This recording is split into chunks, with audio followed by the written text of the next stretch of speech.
You know, there is not much in life that is more empowering than being able to literally spread a skin of armor onto your house to protect it from the elements, to keep you warm in the winter and cool in the summer, and to keep your indoor air quality super clean, to prevent your wall system in your house from burning. It's fire resistant, it's water resistant, it's bug proof. Lime plaster may very well be the best siding for your home. Let's check it out. There's three main ingredients. Water that I start with in the bottom of the bucket. Lime putty that you can see right here. That is a sticky glue like paste. It's a putty. And it acts as the glue that binds the third part, this sand, this mortar sand, all together to recreate limestone. Lime putty is made with hydrated lime and water. You mix it together in a big 55-gallon barrel and let it slake for anywhere from 2 days to 2 weeks. And this is the glue. In any plaster or mortar mix, you're going to have a glue, whether it's earthen plaster, clay. Sticky clay is your binder. With lime plaster, lime putty is your glue. That's your binder. With the cement stucco, cement is your binder. And in all of these instances, you're adding sand. So the benefit of lime plaster and using lime putty is that it's, one, it's breathable, two, it's a natural material, and three, it is carbon neutral. So what that means is that it off-gasses a lot of carbon dioxide in those kilns to fire that lime to get it back into a powdered lime form that you then add water to. And when you add water, it creates a chemical reaction, absorbing carbon dioxide back out of the air, making it carbon neutral as it cures back into limestone. This is technically a greener, more sustainable product. We've been using it for thousands of years. And it's a super durable product, unlike earthen or clay plaster, which if it's going to reabsorb moisture, it doesn't exactly cure, it just dries. So lime putty is actually going to cure into basically a rock that's going to make this straw bale wall system like a sandstone castle. Hey everybody, I'm Logan and this is Heirloom Builders. Today we're talking all about lime plaster. We're talking about how to prep your walls, how to get the right mix and what to use to create lime plaster. We're going to be talking about the tools that you need to efficiently get a beautiful finish on your lime plaster wall system. We're going to talk about the safety equipment that you need to keep yourself safe during the process. We're going to talk about some of the tips and techniques that I've learned over the last 10 years to get a really beautiful finish and have fun doing it. And we're going to talk about some of the benefits of lime plaster. Are you ready? Let's dive in.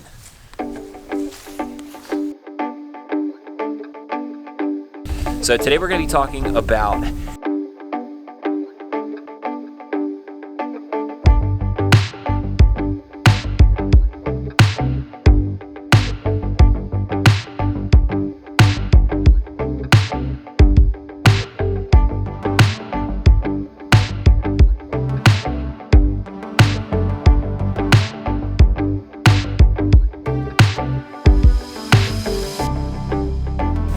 lime plaster is one of the best finishes that you can have for both the interior and exterior of your home.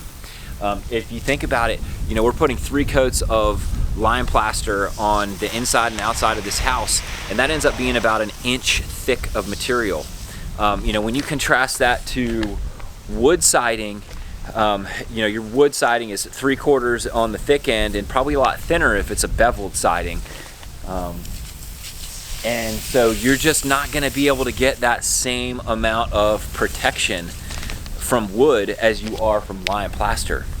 And the really critical part of the benefit of lime plaster is that, you know, you're talking about sand and lime putty. When this stuff cures, it's basically like limestone, which is going to be super water resistant fire resistant, it's going to be completely decay resistant, and bug proof. Basically, bugs aren't going to eat through limestone, so they're much going to prefer wood siding. So if you can plaster your house with lime plaster, you're going to be much better off than you are with wood. There's going to be a lower maintenance costs over time, and you're going to get a really fire resistant, water resistant, bug resistant home that is breathable and beautiful. One of the key things about lime plaster that makes it a beneficial material to use on an earthen straw bale wall system is that it's breathable. Unlike cement-based plasters or stucco that are very air impermeable, lime plaster is breathable. And so if there's any moisture that does get in the walls, whether it's migrating through from hot showers or just us breathing, there's lots of moisture that we generate living inside a house, and that moisture is going to migrate both in and out of the wall system, and you want it to be able to escape. If that moisture is being driven out by negative pressures outside, and it's driven from the inside of the wall system to the outside, and it hits a hard barrier that's not breathable, then it's going to stop and potentially condense moisture if the air is cold outside, and it can create water inside of your wall system. And for a straw bale wall system, that's the enemy. You do not want the wall to get wet because it can decay and mold and rot and cause a whole lot of issues. So you need a breathable skin on your house. And fortunately, lime plaster is not only water resistant and fire resistant and bug resistant, and it's a major thermal mass, it is also breathable. And so it lets that moisture out, but it's also a really good air barrier. If you look at this solid surface, 3 coats of lime plaster from edge to edge, it is a much better air barrier than wood siding that has gaps in it everywhere. And as you know, if you follow our channel, you know that we stick to a lot of high performance details, and you may have heard me say that 30% of energy loss in a home comes from air leakage. And so this is a great way to stop a lot of air infiltration into your house by getting a smooth, completely homogeneous siding. This is armor.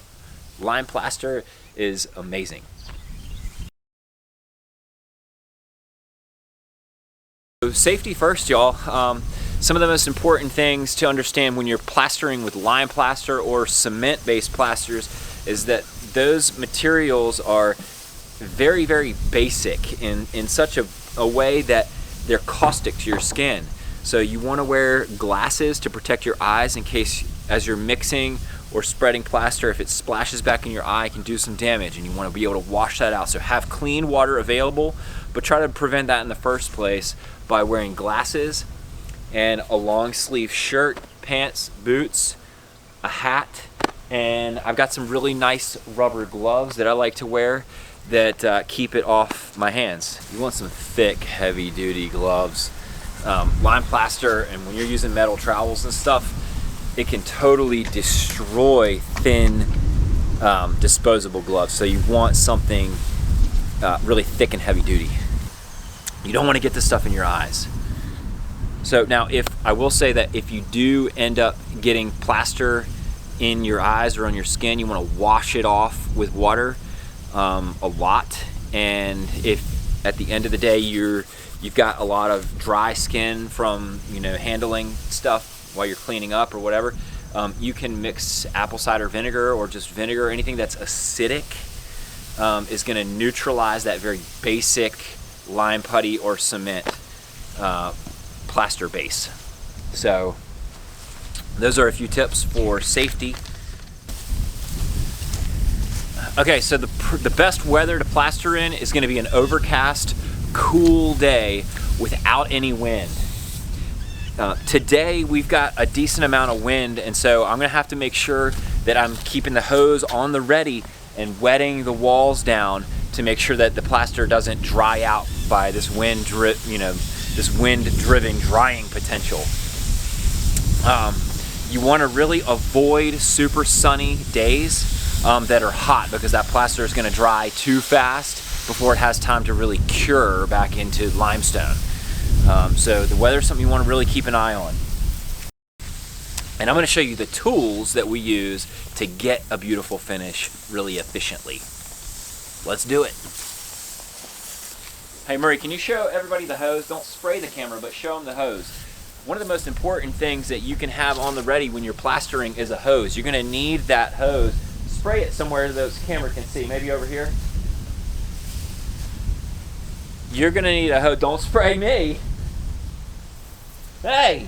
You're going to need a hose on the ready to make sure that your plaster wall is, wetted down before you apply this plaster to slow the curing process. And you're going to want to make sure that that hose, hey! You're going to want to make sure that you have it on the ready to keep that lime. Once you get it on the wall, you want to kind of keep it wet. You want to keep it moist, at least, so that it doesn't dry too fast and damage the curing process. I really like this hose because you can go with a full soak stream. The less you press it, the more misty it is, the more area it's going to cover, and you can get it all the way down to a mist, which is what I like to do on the very end and kind of smooth that finish over. So you want water and you want a hose to get the water on the wall, and also to mix plaster in the beginning. Okay, so some of the other tools that I use here, I like this big pool trowel. This is a really good one to use with the rounded edge. It really does a good job of preventing those hard lines, those trowel marks that you might see on a wall. They make it look really cut up. This gives a nice smooth finish, and it leaves kind of a little wavy texture, or some of those old world wavy textured walls. This trowel is going to be really nice at helping create that. And it's also got about, this is an 18 or 20 inch trowel right here, so I'm going to be able to get a really wide section and move a lot of plaster on the wall. I'm going to be able to not only get it on the wall really fast, I'm also going to be able to make big wide passes to get a really nice clean smooth finish, and that's kind of what I like. You may prefer more texture, but this trowel is going to give it to you however you want it. A square edge trowel is going to be able to get in the corners. If you have a sharp 90-degree corner, you want to be able to get up in there. A square edge trowel is really good. But like I said, it kind of digs in. It has a tendency to dig in and create a lot of lines if you don't know how to finish it properly. So these have their place in time for sure, but not the biggest fan in general. On your scratch coat, if you're doing the first or second coat, you're going to want to create some texture on the wall so that your subsequent coats, your future coats, have something to grab to, something to bind to. And you just use this like a trowel, but it has little fingers on it, and you scratch the surface to get that texture. A sponge is a really good thing to have, especially for your cleanup purposes.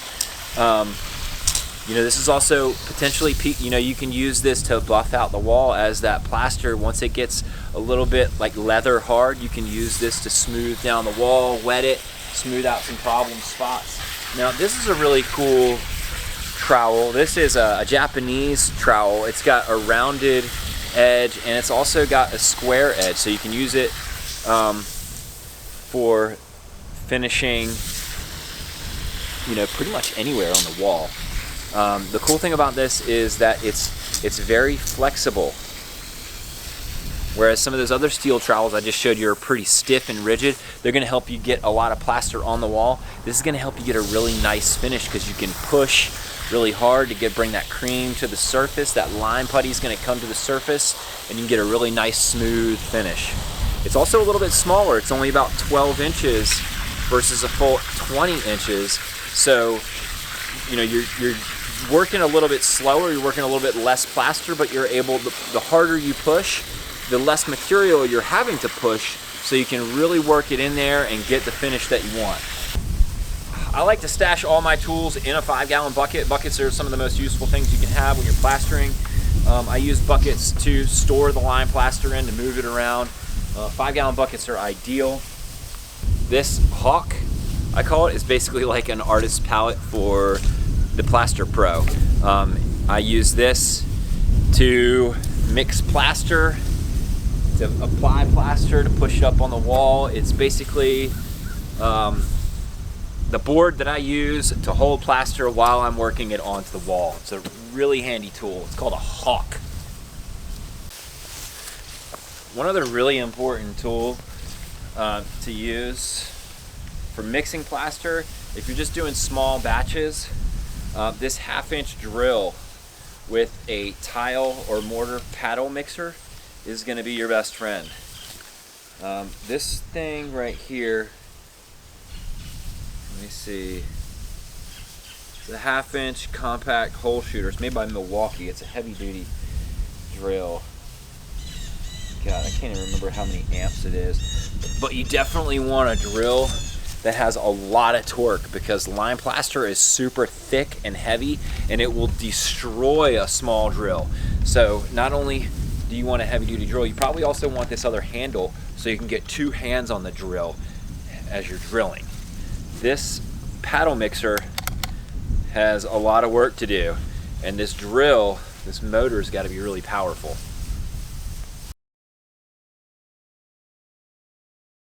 So today I'm going to show you some of the techniques on how to use this metal finishing trowel. As you can see, it's got a nice rubber grip handle, and I'm going to be using different parts of this trowel to load plaster and put it on different spots and trowel it smooth. If you watch me closely, you'll notice my grip is going to vary. I have a firm grip on this trowel, and it's going to vary from here to here to here. I'm going to be kind of moving all over, using my wrist to apply different pressure where I need it. This is a really critical tool. It takes a long time to get used to it, so don't be frustrated if you can't get it right away. It takes years of practice, but I'm going to show you a few things that I have learned to make this process a whole lot more fun, and some of the things that if I had known when I was starting, it would make it a whole lot less messy and a whole lot more successful and efficient process. So watch closely. I'm going to show you what I've learned, and I hope it helps you. And one more thing before we get started, it's really important as part of your technique here to think about and plan where you're going to start and finish your plaster. It's not so critical on the second coat and certainly the bonding coat, where you start and where you finish. But on the final coat, you want a completely smooth surface with no cold joints. And what I mean by cold joints is that you don't have plaster that dries, that you're not finishing up against a section of plaster that's already started to cure and dry, and you can't smooth the 2 sections together. So what you want to do in that case to prevent a cold joint is start on one side and work steadily over to the other. What you don't want to do is start from one side and have somebody else on the other side and meet in the middle. Well, you can do that actually if they're both wet. What you don't want to do is start on in the middle, work to the outside, and then come back and work from that dry section in the middle back towards the other side, because you're going to have a cold joint that you can't, it's not going to be wet enough or smooth enough to blend together. And also on the final coat, it's really important to try to start at the top if you can. So go ahead and set up ladders and scaffolding so that you're working from the top down. Reason being is if you start from the bottom, you're going to have a nice smooth finish on the bottom, and if you drip any plaster off of your trowel when you're working the top and it splatters on the bottom, then you got to try to clean that up. So it's better to work top down, so if there's any splatter while you're working on the top, you can come back and clean that up as you're working on the bottom to finish. So let gravity work for you. Start at the top and work your way down. So one of the most important things to think about when you're plastering a wall is prep. You want to make sure to prep your wall system so that you don't make a mess, so that your plaster goes on, it sticks really well to the base, whatever is on the wall. Right now we have a scratch coat of lime plaster. So a lot of our prep is already done. We took our scarifying trowel and scratched some texture so that this final coat has something to grab onto. So the first thing that I've done is I have taken some blue tape and some painter's plastic, and I've covered up the metal on the bottom of the wall so that any drips that come down off, or any material that I drop off of the trowels, is not gonna stain or get that metal at the bottom all white and lime covered. It's gonna make, even though I didn't mask it off last time and spent a lot of time cleaning it off, and it's kind of dirty, this is going to help that cleanup process, because all I'm going to have to do is pull that tape, roll up the plastic, and then toss all that material to the side. I'm not going to have to scrub it. So a little bit of time masking is going to be really helpful.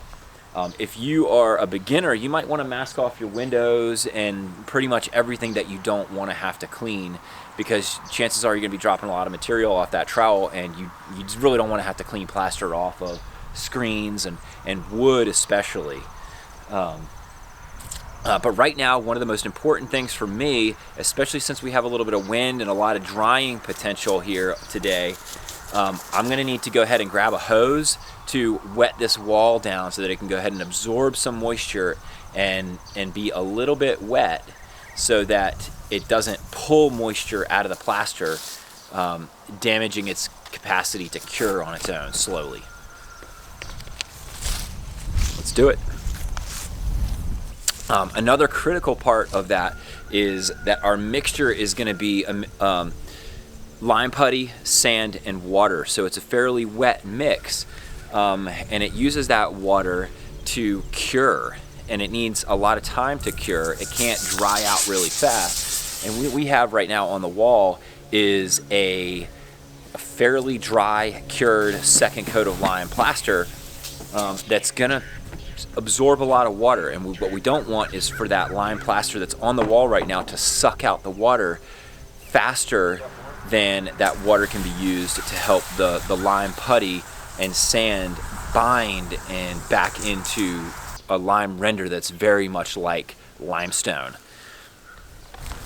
I don't know if you can tell from the video, but like within 15 seconds after soaking it the first time, I went back and I could tell it had already absorbed it, and it was almost dry on the surface, so I was able to get it kind of wet the second time. It's going to be really important, especially if you've got a windy day. We have a little bit of a breeze today, which is not ideal. Fortunately, we're working on the north side, so we're going to be in the shade all day, and it's a fairly overcast day, and that's what I'm looking for. I planned this day out on the weekend is going to be the cloudiest. I'm not a big fan of the wind. There's a lot of drying potential that's going to work against me with the wind. But, you know, I've got shade. If you have a really sunny day, you want to work around that sun. So in the morning, if the sun's rising in the east, you want to start on the west side and kind of work your way around. And then when the sun moves to the other side, you can plaster the shady side. So always be thinking about what's coming up in terms of where the sun's going to be, so that you can plaster the spot that's going to be in the shade, and you can just kind of keep it wetted as you go. So today we're going to be talking about how to get the right mixture of lime putty to sand to get a really beautiful finish that's going to stand the test of time. Okay, so I'm going to take the lime putty that I've got mixed up in this barrel, covered with this other barrel to keep it from drying out. I'm going to mix it in here. 1 part lime putty to 3 parts coarse mortar sand, and adding that in 5-gallon bucket increments. 3 buckets of sand. Doing it shovelfuls at a time is hard to calibrate, because you end up coming up with a bigger shovelful of lime putty usually than sand, as sand sloughs off the sides of the shovel. So we calibrate it with 5-gallon buckets. In this case, an earthen straw bale wall, earth and clay slip covered straw bale wall system, it's going to absorb a lot of moisture really fast. And so you want to really, have a wetter coat so that it has some potential to pull moisture and still have enough water in there to cure. For the second, and this is the third final coat, I'm basically going to have a little bit drier mixture so that it's a little bit less sloppy, it's easier to work with, and the less water that you have in it, the less drying that it does, the less cracking that there's going to be. So there's kind of a fine balance between wetting your wall too much and having too much water in there that it's going to crack, and getting the right consistency. Hey Murray. So 1 to 3. All right. Let's get a little bit of water in there. Good. Oh, you're starting to mix it. Yeah.